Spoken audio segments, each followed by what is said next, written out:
Bonjour à tout le monde, à toutes et à tous, bienvenue. Bienvenue pour ce troisième webinaire.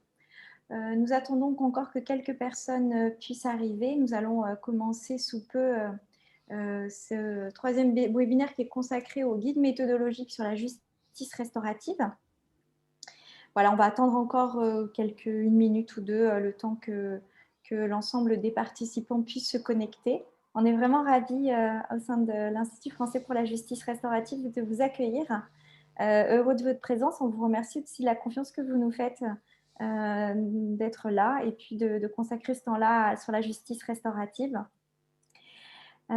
Aujourd'hui, on a la chance de recevoir Madame Strugala, qui est magistrate, qui travaille au ministère de la Justice, au secrétariat général, au service de l'accès au droit et à la justice et de l'aide aux victimes, qui va nous présenter le guide méthodologique et qui sera en discussion avec Monsieur Benjamin Saïous, qui est le directeur de l'Institut français pour la justice restaurative et docteur en droit privé et en sciences criminelles en spécialité en criminologie.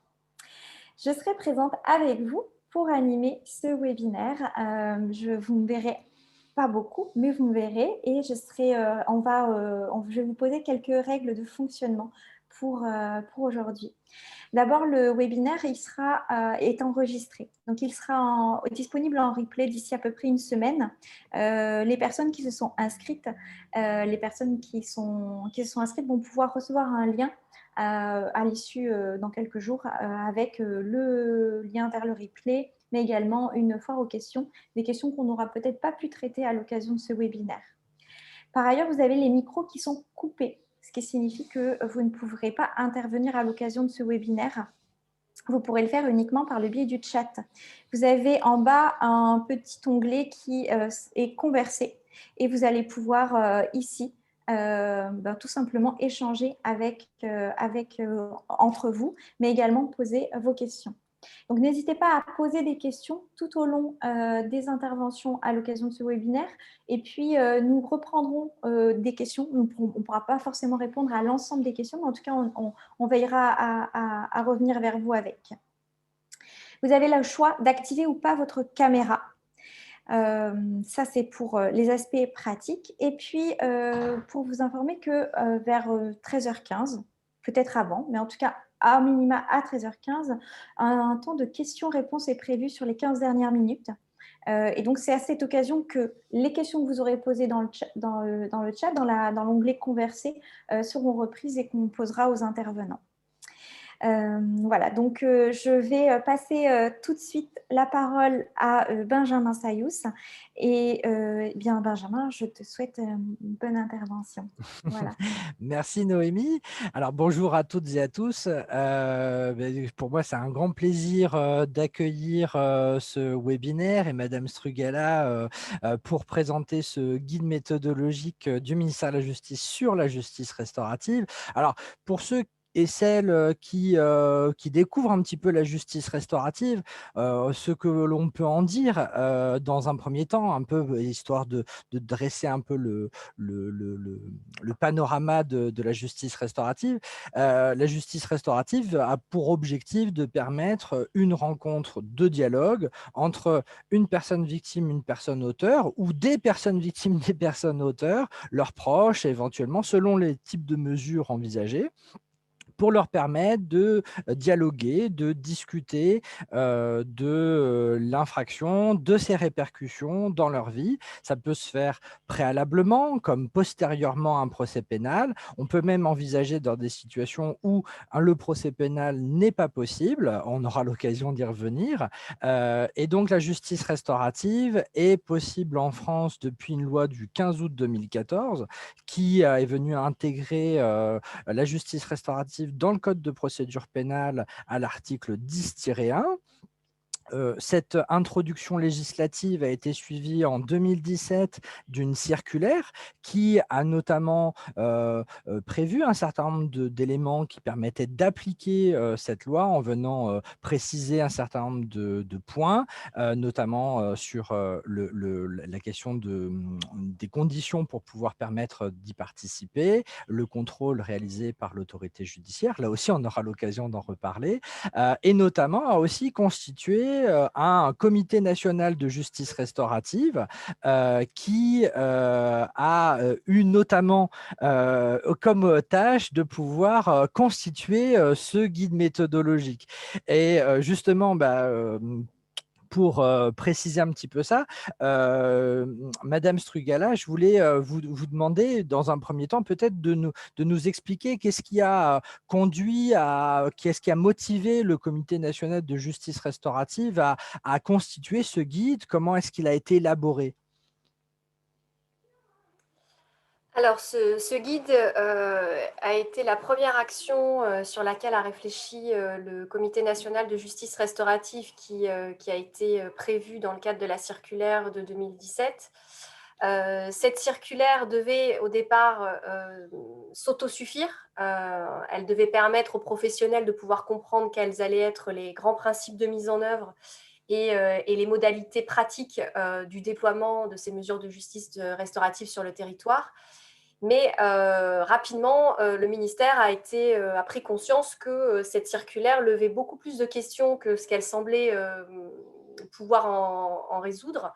Et il est paru nécessaire aux différentes directions qui composent le ministère de la Justice et sur lesquelles je vais revenir dans un instant, qu'il était important de donner un outil plus pratique, un outil de travail pour les professionnels, de façon à les aider à comprendre comment le législateur voyait la justice restaurative à la française et comment faire pour permettre le développement des différents partenariats. Donc, suite à cette circulaire qui a été elle-même co-rédigée par les 4 grandes directions du ministère de la Justice, à savoir le secrétariat général dont je fais partie avec le SADJAV, la direction de l'administration pénitentiaire, la direction de la protection judiciaire de la jeunesse et évidemment la DACG, la direction des affaires criminelles et des grâces. Eh bien, nous nous sommes attelés avec les référents de chacune de ces directions à essayer de cerner les questions qui posaient le plus difficulté aux membres de notre périmètre d'action, donc du côté de la DACG, les magistrats et essentiellement les procureurs, du côté de l'ADAP, les conseillers pénitentiaires d'insertion et de probation et les agents qui travaillent en milieu pénitentiaire, du côté du SADJAV, les associations d'aide aux victimes, et du côté de la DPJJ, des éducateurs. Donc, nous avons recensé un peu toutes ces difficultés et on a essayé au travers d'un guide de les cibler et d'y répondre sous la forme de fiches pratiques qui poseraient de façon plus concrète les questionnements et qui poseraient des solutions concrètes pour pouvoir les surmonter. Voilà. Merci. Alors, on vous rappelle, on vous mettra, ou si ce n'est pas déjà fait, le lien qui permet d'accéder notamment à ce guide méthodologique dans le chat. Et puis, vous le retrouverez aussi sur notre page, ou alors lorsque ce sera en ligne sur notre chaîne YouTube, dans les liens en description. Alors, ce guide méthodologique, vous l'avez dit, vient réexpliquer un petit peu le fonctionnement de cette justice restaurative et résoudre un certain nombre de clarifications sur la manière dont on peut la mettre en œuvre. Rappelons-le déjà, principe fondamental qui était posé dans la loi, la justice restaurative est un processus volontaire qui se fait à partir du moment où les principaux protagonistes de l'infraction ont reconnu les faits principaux de la cause, à partir du moment où ils ont reçu une information complète. Tout cela est totalement confidentiel. C'est réalisé par des animateurs spécifiquement formés et enfin, tout cela est placé sous le contrôle de l'autorité judiciaire ou à la demande de l'CECI, de l'administration pénitentiaire. Alors, mais c'est vrai qu'effectivement, en dehors de ces éléments, finalement, la loi ne venait pas davantage préciser de choses. Et donc, il a été nécessaire, effectivement, à travers, vous l'avez dit, une circulaire et maintenant ce guide méthodologique, de venir préciser comment est-ce qu'on pouvait mettre en œuvre cela concrètement. Alors, ben, j'ai envie de vous poser tout simplement la question, qu'est-ce qui, dans ce guide, finalement, a été des points qui ont été nécessaires de clarifier, les points majeurs, les points clés de ce guide? Le guide a été divisé en 3 parties. Une partie qui est plus consacrée à la manière dont on peut élaborer un partenariat en vue de mettre en place des mesures de justice restaurative en local, puisque le choix qui a été fait au niveau de la chancellerie, ça a été de laisser le développement de ces mesures à des politiques partenariales locales et non pas par un service national qui aurait eu pour fonction et pour mission, avec un financement dédié, de développer la justice restaurative partout sur le territoire, comme ça peut être fait notamment en Belgique. Le choix a été différent. Il a été celui de laisser la liberté, donc une certaine souplesse dans le déploiement des mesures aux juridictions. Et avec le soutien des différentes administrations pénitentiaires et d'éducation et de protection de la jeunesse. Donc, suite à ce choix qui a été fait dès la circulaire de 2017 de confier le déploiement aux acteurs de terrain, finalement, eh bien, se poser la question du comment faire. Parce que la difficulté qui se pose quand on est professionnel de terrain, chacun dans ses fonctions, c'est qu'on est déjà extrêmement pris par ses tâches, par son cœur de métier, je dirais. Et créer un dispositif partenarial sur des mesures sur lesquelles on n'a aucun recul, on n'a aucune au départ formation, et pour lesquels on ne sait pas exactement quel est le rôle de chacun, c'était assez compliqué, et il a semblé qu'il revenait qu'il revenait à la chancellerie le fait d'aider les professionnels de terrain à élaborer ce partenariat, et donc de voir quelle pouvait être la méthodologie. Est-ce qu'on fait ça dans le cadre de COPIL? Qui on met autour d'une table? Avec quel argent?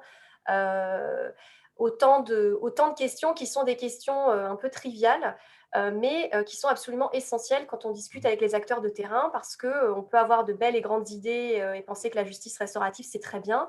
Mais si derrière ça, on n'a pas anticipé comment on allait payer une formation, par quel biais, qui allait se charger de l'animation, qui allait se charger de l'organisation, qui allait être le référent au sein des différentes institutions représentatives, eh bien, il n'y a rien qui se passe. Donc, la première partie de ce guide avait vocation à répondre à ces questions pratico-pratiques sur comment on fait pour travailler ensemble, comment on fait alors qu'on a une idée de mettre en place de la JR sur le ressort pour aller jusqu'au bout et pour pouvoir les faire vivre et les faire naître. On s'est aussi employé à essayer d'expliquer que lorsqu'on a une envie de mettre en place de la justice restaurative, quelles pouvaient être les situations auxquelles ces mesures pouvaient être appliquées, sachant que la loi, évidemment, ne fait aucune distinction à tous les stades de la procédure pour tout type d'infraction. Ceci étant, même si la loi ne fait pas ces différences, la chancellerie était quand même plutôt favorable au fait d'alerter sur un certain nombre de situations quand on a des mesures en rencontre directe avec des auteurs et des victimes de la même affaire, de mettre en alerte le fait que certains types d'infractions posent difficulté, notamment les violences intrafamiliales et les problématiques de radicalisation. Chacun pour des raisons différentes. La première parce que, vous savez qu'en matière de violence intrafamiliale, on a considérablement réduit tout ce qui pouvait être médiation alternative aux poursuites, le risque d'emprise étant à ce point important que le législateur a fait le choix d'empêcher ces rencontres qui ne seraient pas judiciarisées. Et donc, c'est vrai que même si actuellement la loi ne le prévoit pas pour ce qui est de la justice restaurative, la chancellerie est quand même assez réservée sur le fait de se lancer tout de suite sur des mesures de justice restaurative, en médiation restaurative sur ces questions, surtout en présententiel.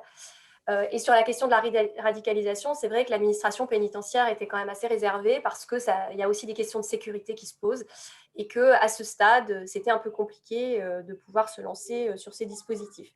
Donc voilà, à part ces deux situations un peu particulières, sinon on a essayé d'expliquer que tout pouvait être possible. Avec aussi effectivement la réserve, enfin c'est même pas une réserve, mais je dirais la vigilance à avoir sur le public mineur, puisque il y a quand même une forme de vulnérabilité de ces publics et on ne présente pas la justice restaurative de la même façon à un public majeur et à un public mineur. Donc ça, c'était donc pour la première partie. Et sur la deuxième partie, on n'est pas franchement revenu, parce que la circulaire, elle a été beaucoup critiquée. Bon, pour l'avoir, j'ai pas participé, donc j'ai vraiment, enfin, j'ai pas vocation à la défendre particulièrement, mais elle n'est pas si mal écrite et elle pose déjà un cadre qui, à mon sens, est assez clair. Mais il y a quand même certaines questions qui restaient compliquées, notamment la problématique de la place de l'autorité judiciaire. Qui pose beaucoup de problèmes pour les professionnels, qui pose des problèmes pour l'autorité judiciaire elle-même déjà, puisque pour avoir beaucoup échangé avec des collègues sur ces mesures, la première question qui vient, c'est mais quel est notre rôle dans ces mesures, puisqu'on est sur un principe d'autonomie. Donc, les collègues ne comprennent pas très bien concrètement quels avantages ils peuvent tirer de mesures dont ils ne peuvent ordonner et desquelles ils ne peuvent se servir, puisque ça ne peut pas servir dans le cadre, il ne peut pas y avoir de compte-rendu de mesure qui serait versé à la procédure, soit devant le juge correctionnel, soit devant le juge de l'application des peines. Donc, il y avait déjà une première question de pourquoi est-ce qu'on vient nous chercher, en gros, hein, on va être clair. Et puis ensuite, une fois qu'on comprenait qu'il y avait quand même un rôle à minima de contrôle, c'était de quelle nature est fait ce contrôle, jusqu'où va-t-il, et autrement dit, avec la crainte des professionnels, notamment de ceux qui exercent les fonctions d'encadrant, de médiateur et de personnes qui animent les mesures, c'était de dire que fait-on si on a affaire à une institution judiciaire avec une autorité judiciaire qui est très opposante et qui va se servir de ce contrôle pour s'opposer en fait au bon déroulement des mesures. Donc ça, c'était un vrai problème. Par ailleurs, nous avons eu une autre grande question qui s'est posée, c'était comment fait-on pour sensibiliser les justiciables à ces mesures? Comment fait-on pour les amener à la justice restaurative? Puisque ça a été une autre difficulté pratique qui nous a été soumise par les professionnels de terrain. Et puis, on avait eu aussi la question de à quel moment une mesure de justice restaurative prend-elle fin? À quel moment on considère que ça y est, c'est terminé? Parce que là aussi, c'est l'éternelle question. Est-ce que la justice restaurative, ça marche? Ça, c'est une question qui revient assez chez les magistrats parce que, surtout les parquetiers, est-ce que ça marche? Moi, je veux bien, mais alors, il faut que vous me donniez des exemples de ce qui marche. Et c'est toujours un peu, voilà, il y a tout un travail à faire pour expliquer d'abord qu'est-ce que le magistrat lui-même comprend dans sa propre interrogation, dans qu'est-ce qui marche et qu'est-ce qui ne marche pas, de fait. Et donc, la question de la fin de la mesure rejoint un peu ce questionnement. Et puis, on avait aussi la problématique sur la question de l'arrêt de la mesure, sur si on est sur une mesure qui a commencé dans le cadre d'un suivi probatoire ou un suivi d'application des peines, est-ce que, le sursis probatoire prend fin alors que la mesure non? Qu'est-ce qui se passe? Qui prend le relais, etc. Donc ça, c'était vraiment des questions qui nous ont été, encore une fois, soumises par nos professionnels et auxquelles on a essayé de répondre de façon pratico-pratique dans cette partie 2. On avait, alors vous avez évoqué le principe de confidentialité aussi, qui paraît assez simple à comprendre au fond, si on le pose tel quel, en disant tout ce qui a été dit dans le cadre de la mesure reste dans le cadre de la mesure. Mais on a eu le cas de quid lorsque des faits infractionnels sont révélés. Et donc là, il a fallu s'interroger parce qu'au début, on partait du principe qu'à partir du moment où l'auteur doit reconnaître les faits pour pouvoir intégrer les mesures, bon, bah, finalement, il ne va pas pouvoir aller au-delà de ce qu'il a déjà reconnu. Eh bien non, parce qu'en fait, il peut y avoir des situations où il y a eu une minimisation des faits au départ qui va donner lieu à une reconnaissance plus large dans le cadre de la mesure. Il peut y avoir l'hypothèse où la personne va révéler d'autres faits plus anciens, voire des faits actuels. Et donc, tout ça, en fonction de qui réceptionne cette information, en fonction de savoir si c'est une association d'aide aux victimes ou si c'est un agent de l'État, eh bien, ce ne sont pas tout à fait les mêmes règles qui s'appliquent. Et il était important de rappeler ce cadre pour que tout le monde sache exactement quel est son périmètre d'action et quels sont ses devoirs dans ce cadre. Quant à la partie 3, qui est beaucoup plus légère, en fait, on a juste ébauché la problématique de l'évaluation, puisque dans la même je dirais, la même interrogation des magistrats qui nous demandent est-ce que ça marche, derrière, il y a toujours est-ce que vous avez des chiffres, est-ce qu'on a des évaluations qui nous permettent de dire quels sont les effets et les avantages de ce type de mesure. Et donc, c'est vrai qu'en France, on est très mauvais en matière de recherche, il faut le dire, sur les problématiques d'évaluation. Alors, ce n'est pas qu'un problème de JR, d'ailleurs, je le dis parce que au ministère, on ne fait pas que de la justice restaurative, loin s'en faut, en matière de victimes également. Et on est sur… en fait, aujourd'hui, tous les dispositifs qui sont développés à l'échelle du ministère, que ce soit en matière de protection ou en matière de lutte contre la récidive, à l'heure actuelle, font l'objet systématiquement, doivent faire l'objet d'évaluation parce qu'on doit rendre des comptes sur les deniers publics que nous dépensons. Et donc, lorsqu'on met de l'argent, parce que dès qu'on développe un dispositif, forcément, ça demande de l'argent, eh bien, il faut pouvoir justifier de la bonne utilisation de ces fonds. Et donc, de plus en plus, on est soumis à cette pression qui se comprend parfaitement, il n'y a aucune critique de ma part, où on doit pouvoir dire, voilà, on a dépensé tant pour tant de résultats.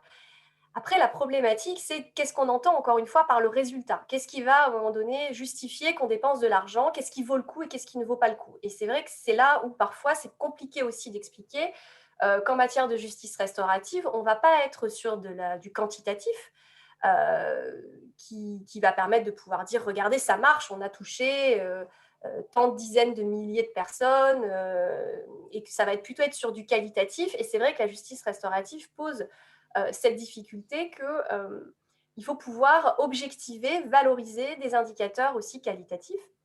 Et ça demande pour ça d'être assez fin et de beaucoup réfléchir sur la manière dont les questions qu'on va poser et les indicateurs qu'on va faire remonter.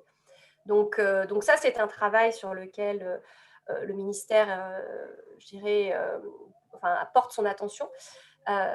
Et ça fera partie donc je dirais que pour tout acteur aujourd'hui qui se lance dans la justice restaurative, il y a la justice restaurative d'aujourd'hui, celle qu'il essaie de mettre en place, mais il faut qu'il pense à la justice restaurative de demain et que dans le travail qu'il va d'ores et déjà effectuer aujourd'hui, il pense à ces problématiques de retour d'expérience, de façon à ce qu'on puisse bénéficier de son expérience, de ce qui a effectivement semblé répondre aux attentes et aux besoins des justiciables et ce qui finalement n'a pas collé avec les attentes à la fois des justiciables et des professionnels qui les ont mises en œuvre.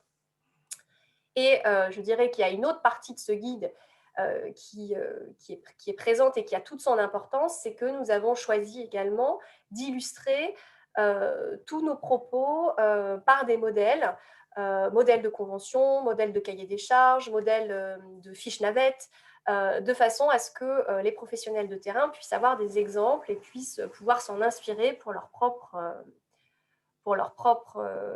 protocole qu'ils envisageraient de développer. Voilà. Merci. Alors oui, c'est vrai qu'effectivement, on peut, enfin, encore une fois, je vous invite vraiment à aller voir ce guide, mais c'est vrai qu'effectivement, dans la partie des annexes, c'est extrêmement riche en termes d'outils, de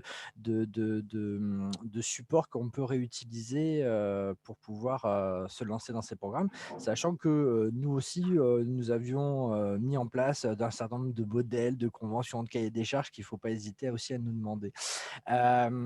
Donc, moi, j'avais envie de vous demander, parce que c'est vrai qu'effectivement, ce qu'on constate souvent dans le développement des programmes, au stade où il s'agit vraiment, une fois qu'on a constitué, alors parfois avec beaucoup de difficultés, ce travail de partenariat, il y a souvent le temps de l'information. Alors nous, on répète toujours qu'il faut donner une information systématique au public, hein, pour ceux qui sont les professionnels qui reçoivent du public, qui soient susceptibles d'être intéressés par la justice restaurative, une information systématique à tout le monde sur leur droit à se voir proposer cette mesure de justice restaurative. Mais on voit que c'est vrai que c'est souvent l'étape qui pose un peu problème dans les programmes de justice restaurative, cette phase d'information, d'orientation.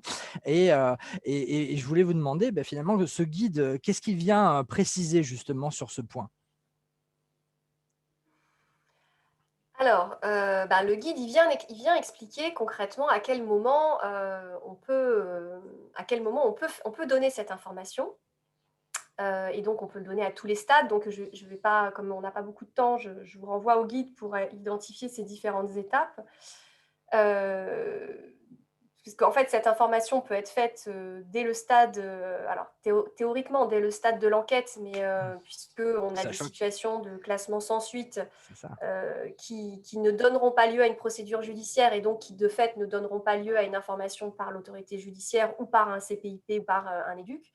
Sachant que, Donc ça peut être… rappelons-le, il y a un article 10-2 dans le Code de procédure pénale qui impose aux officiers et Oui, agents de oui, police oui, judiciaire d'informer sur le droit à se voir proposer une mesure de justice restaurative.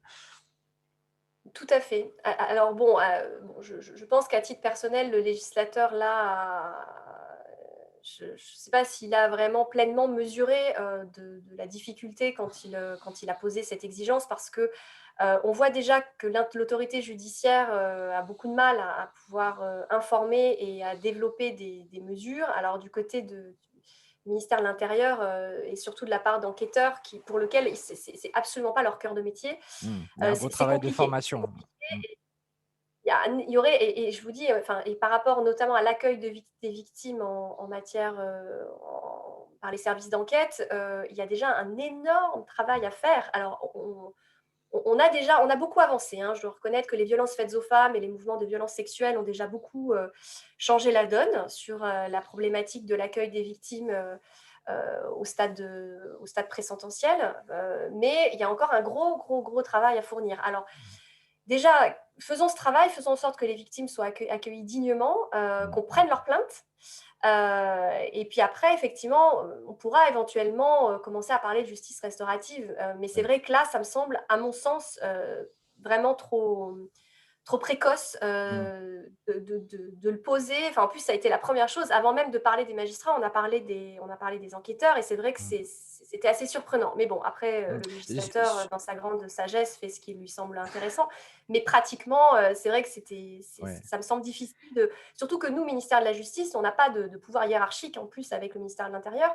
Donc, on ne peut que les encourager à le faire, Bien mais sûr. strictement, ça ne relève pas de notre domaine de Bien compétence. sûr. Et sachant qu'il y a aussi des bureaux des deux victimes dans les juridictions, les associations des deux victimes ont régulièrement des permanences dans les commissariats, dans les gendarmeries. Ça peut être aussi un lieu d'information pour le public. Les deux victimes réalisent ce travail d'information, y compris sur la justice restaurative. Alors, encore une fois, tout peut donner lieu à information. Ça peut être un avis à victime, ça peut être une convocation à l'audience, ça peut être avec l'envoi d'un jugement lorsque le tribunal correctionnel envoie la décision. Ça peut être au moment où le juge de l'application des peines prévient la victime qu'elle fait l'objet, elle bénéficie d'une interdiction de contact et qu'elle a, elle a aussi… elle bénéficie d'un droit à indemnisation, et que s'il y a, je parle pour ceux qui sont dans l'application des peines, mais le juge de l'application des peines, lorsqu'il y a une interdiction de contact ou une obligation d'indemnisation, systématiquement doit faire un courrier à la victime pour l'en informer et lui dire qu'en cas de difficulté, elle peut venir vers lui ou vers le CPIP afin de pouvoir lui porter à sa connaissance un certain nombre de problèmes. Eh bien, il peut parfaitement à cette occasion aussi parler de justice restaurative. Je dirais que le problème aujourd'hui, il n'est pas du côté des professionnels. Je pense qu'ils sont tous assez intelligents, si je puis dire, pour savoir à quel moment ils vont pouvoir informer. Le problème, pour nous aujourd'hui, il n'est pas sur la question du quand, il est sur l'offre de justice restaurative accessible. Parce que informer, c'est bien, mais si derrière, il n'y a rien, c'est très problématique pour les personnes à qui on a fait croire qu'elles pouvaient avoir accès à un dispositif qui en fait n'existe pas. Donc, après, il faut se rendre compte que 2013, Madame Taubira, 2014, 2017, la circulaire. Là, on est début 2021 et on vient de traverser une pandémie mondiale de 1 an de laquelle on n'est pas sorti. Donc, ça signifie aussi que les publics victimes ont beaucoup moins de contact déjà avec l'institution. Aujourd'hui, les victimes se déplacent encore moins qu'avant dans les tribunaux. Pour réaliser des protocoles, pour faire avancer des mesures, c'est très compliqué. C'est pas, vous le savez encore mieux que moi, c'est vous qui êtes sur le terrain. Donc, je dirais que la temporalité et les événements font qu'aujourd'hui, oui, il n'y a pas une offre de justice restaurative partout. Par ailleurs, on peut informer, mais on informe sur quoi? Est-ce qu'on informe sur l'existence de la justice restaurative, alors qu'on sait qu'il y a 6 à 7 types de mesures différentes et que les juridictions n'ont pas toutes protocolisé sur l'ensemble des mesures? Donc, si vous avez protocolisé sur des rencontres détenues-victimes autour des homicides et que vous avez une victime intéressée par une problématique de violence sexuelle, qu'est-ce qu'on en fait? Et voilà, et c'est ça aussi, c'est que avant de pouvoir vraiment mettre le paquet sur de l'information, il faut déjà savoir ce qu'on va lui offrir. Et en fonction de cette offre, on pourra adapter, je dirais, l'information qu'on donne et le moment auquel on le donne. Je dois reconnaître que nous, à l'échelle du CNJR, nous sommes, à force d'en échanger entre nous, on a une position de plus en plus maximaliste. Nous, on pense qu'en fait, il doit y avoir une information au plus tôt, le plus massif possible, non pas dans l'idée de dire aux victimes et aux auteurs que dès la phase présententielle, il est très important qu'ils fassent de la JR. Je vais vous le dire très franchement. Le présententiel, connaissant mes collègues et même moi dans mon expérience, on est toujours un peu frileux parce qu'il y a une enquête, parce qu'il y a une procédure en cours et qu'on se dit c'est peut-être pas forcément le bon moment. Mais sur le présententiel, on a un boulevard. Et puis on a un autre boulevard, c'est pour toutes les affaires où il n'y a justement pas eu de procédure. Cause de prescription, classement sans suite, et où là aussi, il y a énormément de choses à faire. Donc c'est ce qu'on essaie de faire passer comme idée auprès des collègues. Mais même si il n'y a pas de mesure de justice restaurative en présententiel dans le cadre de l'enquête, le simple fait que la victime connaisse ce droit qu'elle pourra éventuellement, l'auteur ou la victime, dont ils pourront éventuellement demander à y avoir accès après le procès, c'est déjà une petite graine qui est dans son esprit. Donc c'est vrai que nous, on serait plutôt favorable à ça, qu'il n'y ait pas de filtre et qu'on soit sur une information générale pour que le processus d'acculturation se fasse aussi. Parce que le problème, il est là, c'est qu'aujourd'hui, même dans les ressorts où il y a des conventions, on est confronté à une problématique alors j'aime pas trop ce mot, mais au moins tout le monde comprend, de recrutement, parce qu'à mon sens, ça va mettre du temps avant que ça rentre dans la culture et dans la connaissance du justiciable lambda. Et le fait d'avoir une information massive va permettre petit à petit de faire bouger les lignes. Mais encore une fois, aujourd'hui, on ne va pas pouvoir faire une information massive tant qu'il n'y a pas une offre de JR. Et donc, et comme ce n'est pas encore une fois de la compétence nationale, puisqu'on est sur des compétences territoriales, on n'est pas là, c'est pas nous qui avons la main. Il faut laisser les juridictions, il faut laisser les ressorts voir en fonction de leurs besoins, de leur temporalité, de leurs moyens, voir ce qu'ils ont envie de faire. Alors, du coup, je spoil un peu, mais je vois que le temps avance, donc ça me semble important quand même de vous donner cette information. Mais on aimerait bien, aujourd'hui, après l'état des lieux qui a pu en être fait, valoriser, favoriser les mutualisations et les coopérations à l'échelle d'une cour d'appel, de façon à ce qu'on mutualise à la fois les professionnels formés, à la fois les référents qui seraient un peu plus engagés sur ce type, personnellement sur ce type de mesures, et puis donc mutualisation également des mesures, puisque si moi je suis victime de braquage et que sur mon ressort il n'y a pas de possibilité, eh bien je vais pouvoir peut-être aller sur le ressort d'à côté Alors après, bien sûr, il faut que tout ça soit vu en fonction des contraintes géographiques et des distances. Mais en tout cas, commencer à réfléchir sur une globalisation, une mutualisation qui permettrait aussi de mutualiser les participants. Donc, ça, c'est un axe sur lequel nous réfléchissons et que nous aimerions potentiellement développer et valoriser auprès de nos professionnels pour la suite, étant précisé que, par exemple, la médiation restaurative, qui est quand même beaucoup plus souple et beaucoup plus simple à mettre en œuvre, il est quand même beaucoup plus simple de se dire qu'il est possible de mutualiser des professionnels sur l'échelle, sur une distance géographique raisonnable, qui pourraient venir ponctuellement répondre aux demandes. Donc, et une fois qu'on aura ça, si on a déjà une médiation restaurative accessible à peu près partout, avec deux, trois rencontres groupales par territoire, je pense que, et ça ne me semble pas insurmontable à moyen terme, à ce moment-là, on pourra penser de façon beaucoup plus pertinente sur une information massive vers les justiciables. Ouais, absolument. Oui, bah oui, c'est parce que c'est vrai qu'effectivement, informer, encore faut-il pouvoir, répondre à cette demande. Mais c'est vrai qu'effectivement, c'est quelque chose qui a pu, être, conçu depuis le début, hein, à savoir cette idée que, associé à, un certain nombre de partenaires, un groupe projet travaille autour de la justice restaurative, fait le lien avec tous les professionnels qui sont au contact du public, qui puissent informer ce public sur: «Bah, voilà, ça y est, une offre de justice va être disponible, on va en parler au public. Donc voilà, je crois que c'est ça qui est un enjeu. Mais effectivement, et ça, c'est quelque chose que l'on appelle de nos voeux depuis un certain temps, de pouvoir faire ce travail de mutualisation. Je crois que c'est effectivement, c'est la clé parce qu'on a souvent assisté à des situations où vous aviez des professionnels qui mettaient en place un programme et qui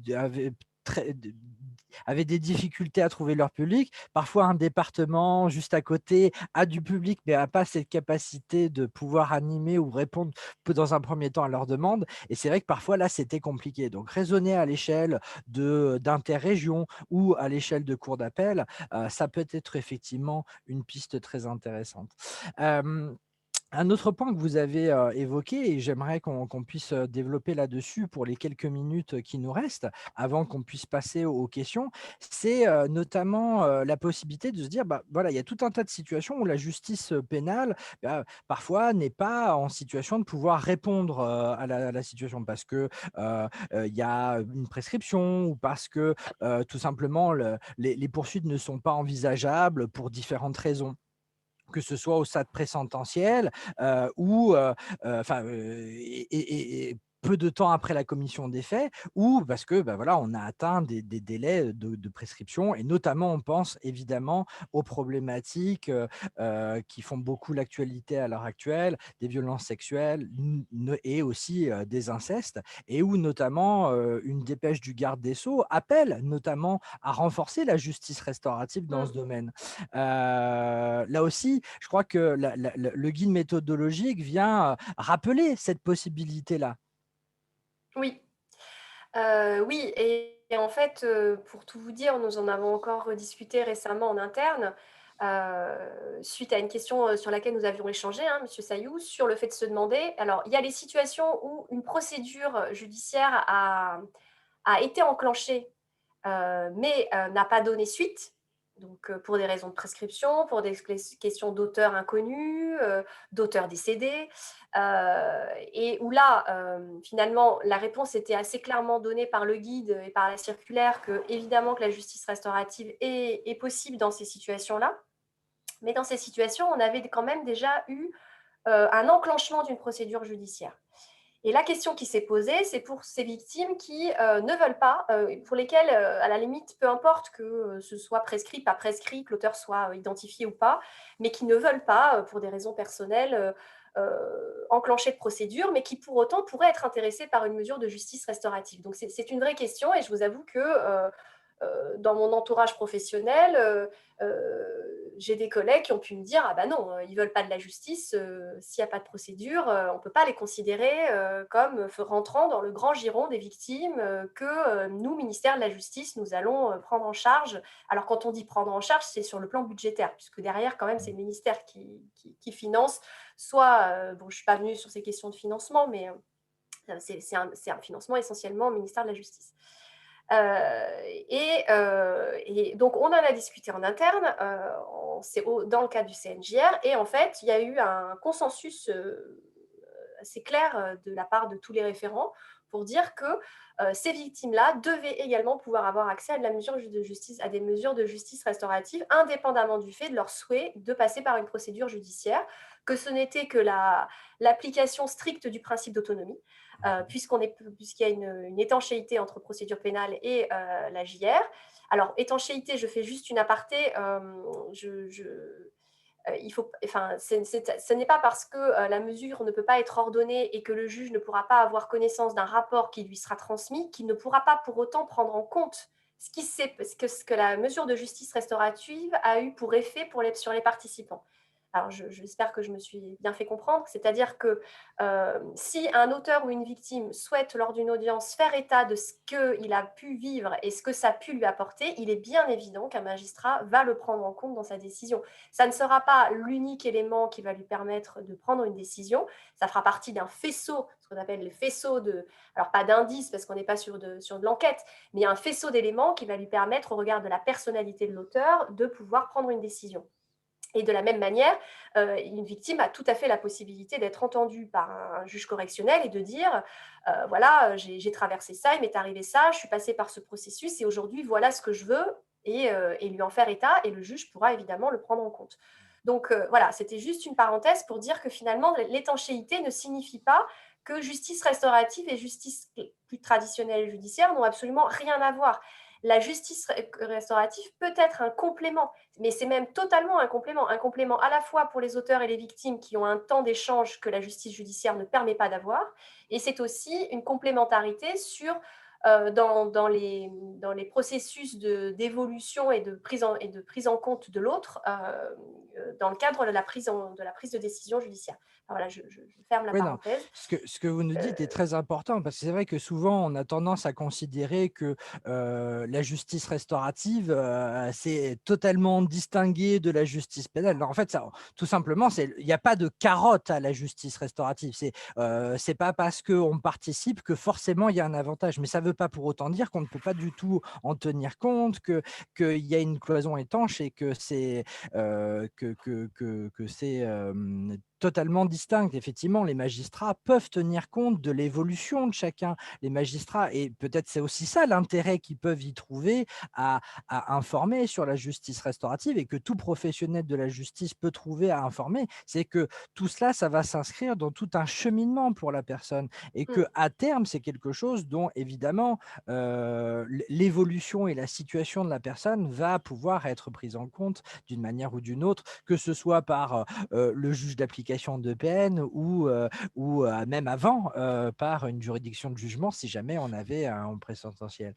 Un autre point que vous avez évoqué qui était très important, c'est le fait que le guide méthodologique venait préciser le fait que lorsque une procédure pénale ne pouvait pas prospérer, c'est-à-dire ne pouvait pas donner lieu à un procès pénal et une condamnation, mais qu'il y avait un non-lieu ou un classement sans suite, on pouvait quand même envisager l'application de l'article 10-1 parce qu'il y avait une procédure pénale, même si elle s'était arrêtée à son tout début, qui avait commencé, puisque, rappelons-le, l'article 10-1 dit dans le cadre de la procédure pénale et à tous les stades de la procédure pénale. Mais par contre, se poser la question de savoir si jamais les personnes ne portent pas plainte, là vous nous dites que au-delà du guide méthodologique, le Conseil national de justice restaurative envisage très sérieusement la question du fait de dire l'article 10-1 s'applique dans toutes les situations, y compris lorsqu'il n'y a pas de dépôt de plainte. Oui, c'est en tout cas le fruit de nos réflexions. Après, c'est pas encore, je dirais, officialisé dans une dépêche ou dans une circulaire. Mais en tout cas, aujourd'hui, je dirais que les forces vives pensantes du ministère sont plutôt là-dessus. Mmh. Après, c'est toujours pareil, il faudra voir ce que ça implique comme en termes quantitatifs sur le public cible, parce que si on devait se rendre compte un nombre important de personnes ne veulent plus passer par le judiciaire pour passer par cette voie, ça va poser question et ça va poser problème. Et il va falloir comprendre pourquoi ça se passe comme ça. Est-ce qu'on ne peut pas les encourager à porter plainte quand il y a besoin? C'est sûr que ce n'est pas une situation confortable, même pour ceux qui vont animer les mesures de justice restaurative, parce que faire alors qu'on sait que cette personne, un auteur peut éventuellement aussi récidiver. S'il a pu le faire sur une victime, il peut le faire sur une autre. Enfin voilà, je pense que c'est pas que dans la mesure du possible, il faut quand même essayer d'encourager la victime à passer par le processus judiciaire, qui est quand même un processus protecteur et qui, Oui. malgré toutes ses imperfections, est un système qui fonctionne. Mais que par principe, dire à quelqu'un vous ne voulez pas de procédure, donc on vous laisse avec vos besoins et on ne va pas essayer de vous accompagner et de répondre, ça me semble aller à l'encontre de toutes les politiques publiques que nous portons aujourd'hui en matière d'aide aux victimes. Mais c'est ça. Donc voilà. Effectivement, Alors juste sur demander aux personnes de nécessairement demander aux personnes de porter plainte pour accéder à la justice restaurative, il y aurait quelque chose un petit peu pas logique. Mais c'est vrai qu'effectivement, je crois que il est indispensable et notamment les règles autour du secret professionnel, même tout simplement, s'appliquent dans bien des situations qui conduisent à dire, bah voilà, là, il peut y avoir parfois même nécessité de signaler des faits, mais dans tous les cas, de rappeler aux personnes que le dépôt d'une plainte et la perspective d'une procédure pénale peut être plus protectrice, mais pour autant, on ne doit pas leur fermer la porte sous prétexte que le procès pénal ne leur semble pas être de nature à pouvoir répondre à leurs besoins. Et il y a bien des situations où c'est le cas. Et donc, c'est vrai qu'effectivement, là, c'est quelque chose de très important. Juste, je reviens vraiment 30 secondes sur la question de l'information quand vous parliez des magistrats. Je vous avoue que sur la manière dont un magistrat peut informer, nous sommes quand même plutôt circonspects sur le fait qu'un magistrat informe oralement un auteur et une victime dans le cadre d'une audience. Parce que on considère que ça va brouiller justement les pistes et qu'il peut y avoir une confusion dans l'esprit des uns et des autres sur le fait que la justice restaurative s'intègre dans le processus judiciaire. Et donc, on pense que ça doit davantage venir plutôt vers des orientations qui pourraient aller vers les conseillers ou les éducateurs qui sont en charge de ces publics pour leur dire vous n'avez pas pensé peut-être à telle personne, lui en parler, etc. Donc, que ça se fasse de manière indirecte ou alors par voie de courrier. Parce que ça n'a pas la même implication. Le temps d'audience ou le temps des actes en matière lorsque vous avez une comparution devant un procureur, c'est des temps extrêmement stressants pour les justiciables. Déjà, s'ils comprennent les 2/3 de ce qui se passe, c'est énorme. Et si vous rajoutez ça, ça risque vraiment de brouiller le message. Et donc, on pense que du côté du magistrat, cette information doit être indirecte. Voilà, c'était juste On a des exemples de possible. situations comme ça où des magistrats ont d'ores et déjà commencé à intégrer l'information sur la justice restaurative dans leur jugement, dans les lettres d'information du public. Donc là aussi, il y a des choses très intéressantes dans la pratique qui viennent apporter ces éléments. Mais alors, le temps avance, voilà, Oui. c'est ça, c'est ce que Noémie intervient pour nous amener les questions du public, parce qu'il faut aussi qu'on vous laisse un petit peu de place. Alors déjà, merci infiniment pour tous ces retours. On a énormément de questions. On a fait des choix. Malheureusement, il faudrait qu'on vous réinvite une deuxième, voire une troisième fois pour qu'on puisse répondre à tout. En tout cas, merci infiniment parce que vos retours sont extrêmement précieux et je vous le dis d'autant plus que c'est vraiment, et c'est ce que vous amenez vient résonner avec ce que, en pratique sur le terrain, on se pose comme question. Et voilà. Donc, je commence par une question qui a été posée et qui est la suivante. Après tout ce qui a été mis en œuvre en termes d'information auprès des magistrats, pourquoi régulièrement, lorsque nous les sollicitons pour avoir leur approbation de la mise en place d'une mesure de médiation restaurative auprès d'un public mineur, nous nous confrontons soit à un refus, soit à une méconnaissance du dispositif? C'est une des questions. Alors, la réponse est elle est très simple. C'est que la DPJJ a fait le choix de passer par des expérimentations. Et elle a choisi 10 sites pilotes de 2019 à 2020. Et le reste des ressorts n'ont pas été investis. Et c'était un choix de la DPJJ.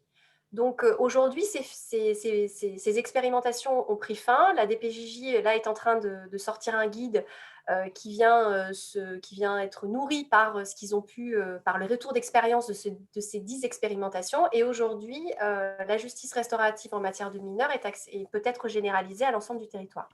Donc, cette personne a peut-être été sur un ressort dans lequel ce n'était pas une expérimentation et donc forcément, ce n'était pas une consigne qui est redescendue au territoire. Alors, la personne disait qu'elle faisait partie des sites pilotes, donc c'est pour ça qu'elle se posait cette question. Mais bon, après, c'est sûr que sur le terrain, on ne peut pas forcément voir tout.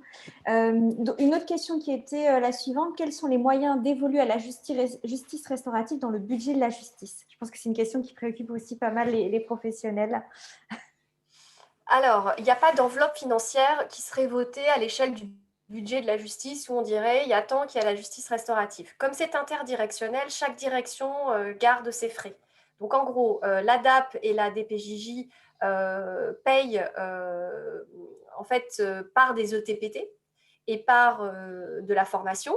Alors Maintenant, on peut-être va qu'il pas faut se expliquer ce que mentir. c'est qu'un ETPT, juste peut-être préciser ce que c'est qu'un Oui, ETPT, parce que c'est tout un le monde... équivalent de temps de travail temps voilà. plein. Ouais. C'est un équivalent temps de travail temps plein. C'est en fait c'est de la charge de travail en fait, comme ce sont des fonctionnaires, donc ils sont rémunérés pour un temps de travail et donc en fait du côté DAP et du côté des PJJ, c'est du temps de travail donné pour la justice restaurative à leurs agents. Sauf que on sait qu'en pratique, ils sont très peu déchargés de leurs vraies fonctions, enfin de leurs fonctions de départ, d'encadrement, de contrôle et autres. Donc, ça se fait quand même beaucoup à moyen constant de ce point de vue. Mais quand même, à la marge, il y a quand même des façons, après, en interne et en territorial, de pouvoir voir comment ils peuvent... c'est une stratégie RH au niveau local, en fait. Et ils peuvent, du coup, débloquer du temps. Le SADJAV, lui, donne de l'argent sonnant et trébuchant aux associations d'aide aux victimes, mais pas directement, puisqu'il les donne aux cours d'appel qui ont pour tâche de financer l'aide aux victimes et qui aide aux victimes qui est ensuite assurée par des associations qui sont financées par les cours d'appel en fonction de leur choix. Choix d'association et choix de politique pénale en fonction des dispositifs. Il y a des dispositifs qui sont portés nationalement. Alors l'AJR en fait partie, donc les cours d'appel sont obligés de s'assurer que au moins ça démarre sur leur territoire. Et donc elles vont financer les associations pour ça. Après, je ne peux pas vous donner un budget, donc il n'y a pas vraiment de budget et je ne suis pas en mesure, je ne suis pas autorisée à vous donner le budget du SADJAV sur la justice restaurative. Il n'y a aucun problème, c'était surtout pour répondre à des questions. Il y en avait assez nombreuses en question de termes de moyens humains et aussi de moyens financiers à proprement dit. C'était des questions qui étaient assez récurrentes. On a beaucoup de questions qui sont surtout qui sont moins liées au guide méthodologique plutôt que à comment agit le ministère. Mais finalement, le guide méthodologique, c'est aussi comment précisément fait le ministère. Une dernière question qui est posée. Bien que favorisant une construction locale du partenariat et de la mise en œuvre de la JR, comment le ministère de la Justice entend-il soutenir tout ce fourmillement d'expérimentation? Et là, on sort, je pense, de l'hypothèse du soutien financier, mais plutôt l'autre soutien. Bon, il y a le guide, mais est-ce qu'il y a d'autres voies, Alors, d'autres voies, nous, on essaie quand même déjà de communiquer le plus possible en interne auprès des professionnels parce que les magistrats, en fait, assez peu, en fait, ont connaissance réellement de la justice restaurative. Je dirais que finalement, ce sont les parquetiers qui ont été le plus sensibilisés parce qu'eux ont pour tâche d'appliquer la politique pénale. Donc, ils ont régulièrement des dépêches et régulièrement des circulaires qui viennent un peu leur dire ce qu'ils doivent faire en fonction de la politique du garde des Sceaux. Mais du côté des magistrats du siège, on est extrêmement indépendant. Donc, si on ne fait pas une formation sur la justice restaurative, bon, il n'y a pas de raison forcément de tomber dessus, quoi. Donc, il y a ce travail de sensibilisation qui passe par des articles sur l'intranet. Lors de la semaine internationale, on a mis en place un petit animé de façon à pouvoir le présenter de la façon la plus pédagogique qui soit. On essaie en fait à l'échelle du ministère d'élaborer et de construire des outils qui vont servir aux professionnels de terrain. Et je dirais que sur la question du financement, le jour où on pourra dire que le problème, c'est que c'est le serpent qui se mord la queue, parce que si on n'a pas de mesures, on n'a pas de participants. Si on n'a pas de participants, ben, on ne peut pas avoir de moyens. Mais si à un moment donné, on arrive à montrer qu'il y a un vrai besoin et que ce sont des mesures qui vivent, et je pense que la question du coût peut être assez facilement évacuée, parce qu'on sait aujourd'hui que finalement, ce qui coûte le plus cher, c'est surtout les infractions les plus graves, en fait. Et ça choque personne de se dire que pour les victimes les plus gravement traumatisées, à un moment donné, il faut pouvoir se donner les moyens, et que si ça coûte 1 000 euros, ça coûte 1 000 euros, parce que pour une victime qui aura eu un traumatisme moins important, ça ne nous coûtera pas grand-chose. Donc voilà, après, même si elles sont moins nombreuses que les victimes courantes, vous voyez. Donc, mais le jour où on pourra montrer qu'il y a des demandes et que les magistrats, les gens du terrain verront que ça répond à des besoins, je pense que la question des moyens suivra, parce que c'est dans la loi. Donc de toute façon, c'est pas une circulaire, un dispositif qui est sorti de l'esprit d'un garde des Sceaux tout seul dans son coin. À un moment donné, ça a été voté. On est régulièrement, les parlementaires saisissent le garde des Sceaux sur la justice restaurative. La justice restaurative fait l'objet d'une reconnaissance internationale et européenne. Je ne vois pas comment la justice restaurative pourrait mourir. Elle va évoluer. Et peut-être un peu lentement, parce qu'effectivement, elle est dépendante de ses moyens. Mais en tout cas, il y a un vrai soutien de la part du ministère, et le ministère aussi, chacun spécialisé dans sa direction. Et là, et ça, je pense qu'il faut que les professionnels qui nous écoutent l'entendent, on est vraiment, au ministère, on est vraiment là pour eux. C'est-à-dire que moi, régulièrement, peut-être pas toutes les semaines, mais quasiment, j'ai des professionnels, j'ai des magistrats, j'ai des associations qui me contactent pour être aidés dans leurs projets et pour voir comment ils peuvent valoriser leur action. Donc, on est là pour ça. On n'est pas je sais qu'on est à Paris, mais enfin, on n'est pas tout seul sur notre rocher. On est censé être en relation avec vous et répondre à vos besoins. Merci, merci Merci. beaucoup, Madame Strugala, parce que c'est vrai qu'effectivement, je pense que ce que vous dites là est de nature à donner beaucoup d'espoir aussi, je pense, pour tous les gens, je dirais, parce que c'est des professionnels, c'est des bénévoles, ce sont des personnes victimes, des personnes infracteurs qui s'investissent dans la justice restaurative et le fait de savoir qu'il y a une vraie politique publique, au-delà d'un financement, mais il y a vraiment un soutien matériel, un soutien méthodologique qui est apporté par le ministère de la Justice, qui a une vision et qui souhaite pouvoir renforcer cette justice restaurative, c'est quelque chose qui est très important.